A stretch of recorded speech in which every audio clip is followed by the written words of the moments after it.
So on that night, I was sitting watching TV and I felt very strongly I needed to go to bed. All of a sudden, turned off the TV, laid down in my bed, and within 2 minutes, a 3-ton tree came through my house, right through the chair where I was sitting, the window behind me, into my TV set, and then taking out my skylight. It ripped off most of the roof, and then it started raining. I realized my mother, who was at that time 90 years old, was down the hall and I needed to get her to safety. And that's what motivated me to get out of that bed and to go. So I got her downstairs, and then within 2 hours, the fire department condemned my house.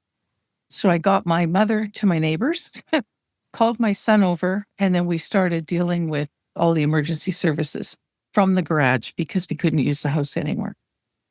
There's some perspective that would come out of being in that chair 2 minutes before a tree came down.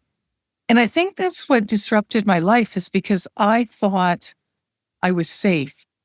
I thought I was secure. I had locks on the door. I had cameras in the yard. I had that sense of safety. Never anticipated a tree coming through the house. So life happens.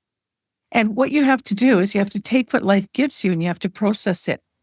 What I didn't do very quickly was process it. I had people coming to the apartment I was then at daily saying, what do we do about this? What do we do about that? You've got some belongings that can be saved.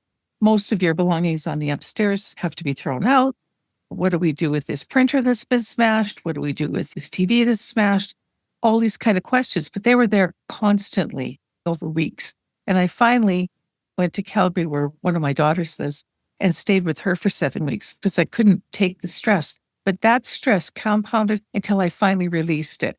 But the damage was done. The infection that was small in my foot started traveling towards my foot. And it finally, even though I was getting home care and I was getting wound care and I was getting all these things, it finally traveled and hit the bone